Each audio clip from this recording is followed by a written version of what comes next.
So in part one, I already did quite a bit of the work, taking the sketch, colorizing it, making some major changes, and getting into the rough painting.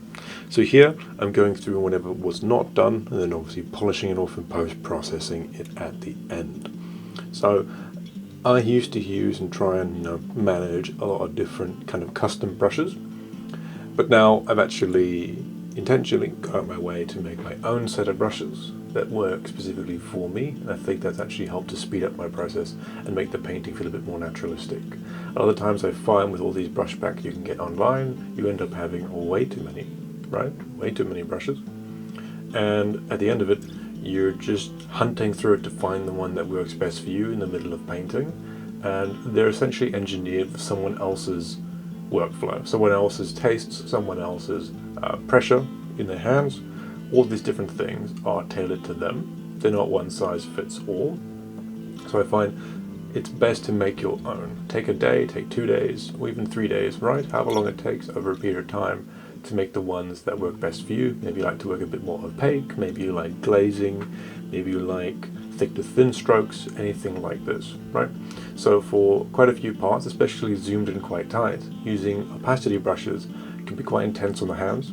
So I'm using my opaque brushes with some color jitter on quite subtly with a little bit of hue saturation variations to lay in a variety of different kind of paint strokes. And then over the top, I'll use my blending, so the mixer brush in Photoshop. So here I'm actually taking a material PBR sphere picture I found online and overlaying it onto the metal just to give it some extra grit and contrast. I'm going to try and do that for any of the focal point areas. After painting it, bring in some kind of photo information to bring it up as a high detail density area.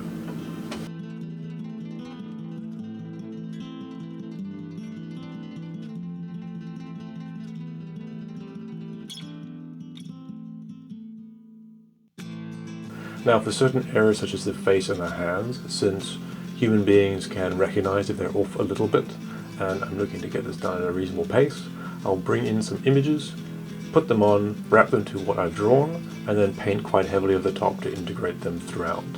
But I'm trying to keep it as painterly as possible, right? I'm trying to minimize that photo texture and keep it, artistically sound, right?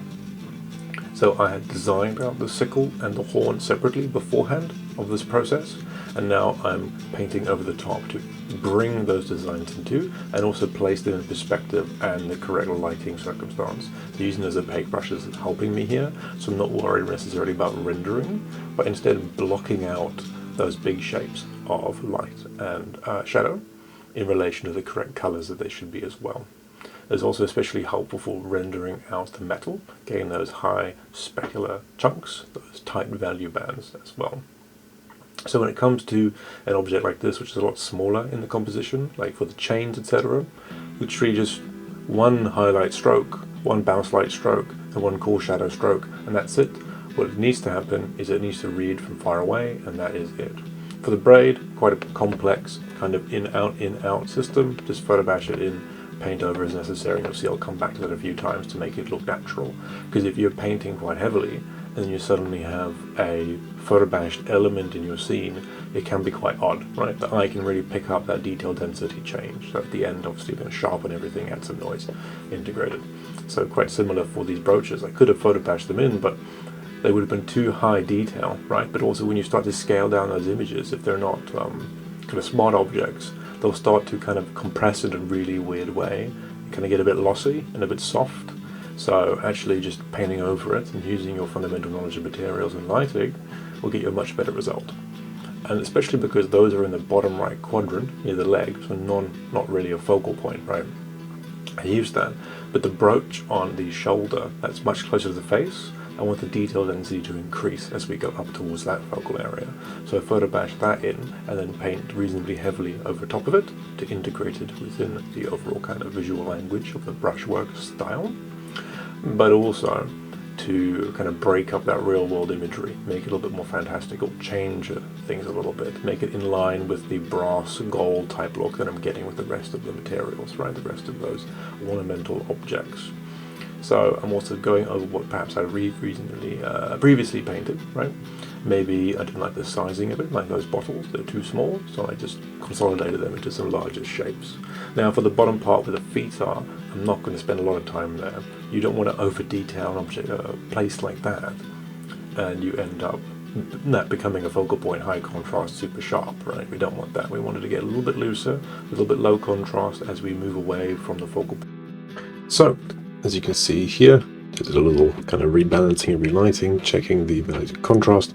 And you might also see as well when things kind of just go randomly desaturated, randomly dark, I've got adjustment layers that I'm using. By the way I'm recording, the panels don't appear and kind of flash on the screen for you. So if you look on the bottom right, you can see my layer structure. If it comes up, you'll see it happening there. So right now, I'm over painting the sword, trying to get the values looking right and the level of reflectivity, bringing in some bounce light from the floor as well, and then adding some detail on top with some photo information on an overlay, lowering the opacity, and then using a mask to blend it into it, right? And then painting on top again to integrate it, add the lighting, and also some subtle bounce lighting eventually from the clothing next to it. So using there a thick brush to kind of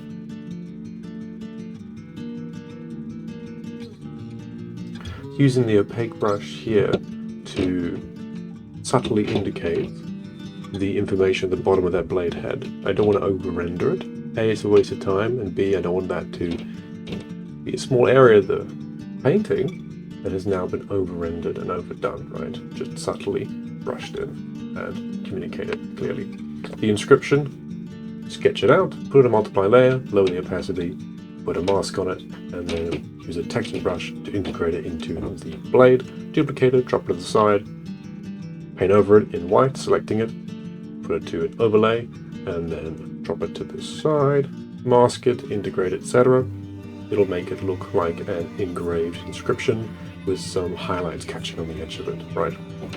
So for the hilt, I used the opaque brush again to paint over the sketch that I did. I don't want to have to paint in between it. That's just quite difficult and time consuming. I'd rather paint entirely over it and then redesign it, go over the top of it, integrate it appropriately, right?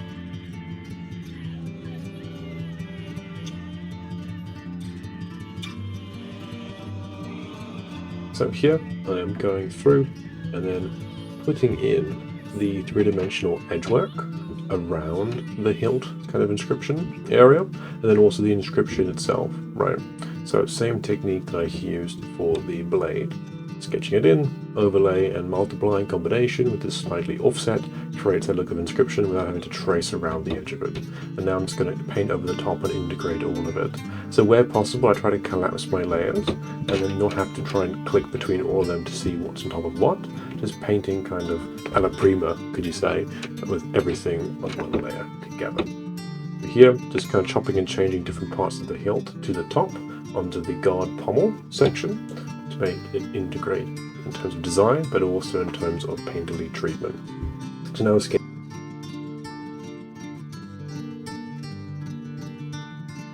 in the rest of the thorns, the scarring on her arm, and also the asymmetrical tattoos on the other side. So almost like the truth and the lie, right? So we have the scarring on the one side, and then also the cultural kind of significance meant to resemble what's actually underneath the skin on the other side that most people don't see, that most people don't present because of her story, right? Her background, what's happened to her. So doing a little bit more relighting and integration, fixing the pose, bringing the head in a little bit more forward to make it a little bit more intimidating, get that kind of Kubrick stare going, plot out some scarring, but she's some smeared blood, almost like she's wiped in the middle of battle, and also the tears coming down on the face, so really pushing the emotion because this is the main character of this IP, right? So now also just a small kind of pass, just to fix little details, integrate certain parts, the frayed braid, right, which contrasts the braid on the bottom right, which is like her sister's braid, which is still mostly intact, right? It's got the metal braid on it. So now that might change. Perhaps it's not her sister's braid, perhaps it's her own braid she cut off on the one side, right? Just to look more badass, right? So that's slightly open to interpretation, but it's that kind of intrigue that I'm trying to create. Like, is it hers? Is it someone else's? Is it the other side? She's got the asymmetrical haircut, right? So using an effects with bevel and emboss to put out the thorns, and then layering the inner, outer, and drop shadow on it. Inner glow and drop shadow. I skipped the outer glow. And then dropping everything down, and then painting of the top to integrate, right? So this gets me most of the way there, and then I can do the rest of it to have it integrate with the scene and the body. So this is going to be quite a strong selling point, so I want to spend a decent amount of time working on it, right? To get the integration of the scarring through the skin, but also that kind of semblance of uncontrolled Fey power, right? So curse, it's not something she can control very easily, she's not a willing recipient of this. So trying a few different options, maybe you can see like her bones underneath, but eventually I settled on, because her hand felt, because I used a man's hand, it kind of incidentally felt quite thick and quite pudgy, not pudgy, but gnarled, right? So I actually put some, almost a feeling of thrombosed veins on top.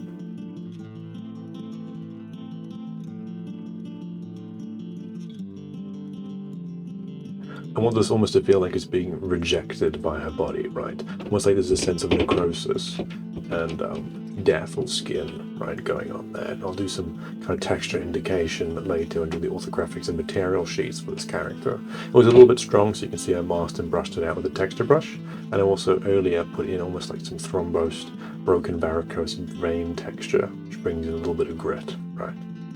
That red circle, that's for me to fix certain areas, right? There's a reminder for myself because there's quite a bit going on. I'm also leaving and coming back to the piece quite repeatedly, so having those reminders can be quite helpful.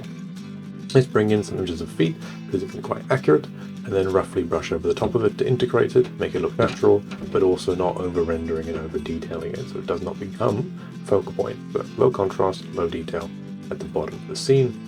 Leave the focal point for the head and the chest and the sword and the hands, so creating that kind of triangle composition at the top there.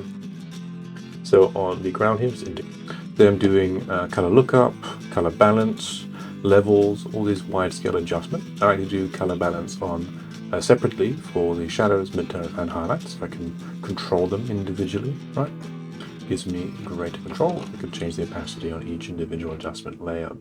So this is just going through and integrating certain areas, making minor changes and tweaks. Then also do some post-processing, which is usually sharpening, chromatic aberration, and some noise. Also here in a minute, I bring in a decal, so a series of decals that I moved, kind of mashed together to create a clan emblem. Tried out the thorns, I thought a little bit too on the nose, a little bit too modern, so I tried that kind of rose, and then move that Celtic pattern around it to create that kind of Briarheart aesthetic of the clan sigil, perhaps. But I'm probably going to explore that a little bit more in the future when I do the orthographics and material sheet. But for now, thank you so much for watching, and I look forward to seeing you in the next video.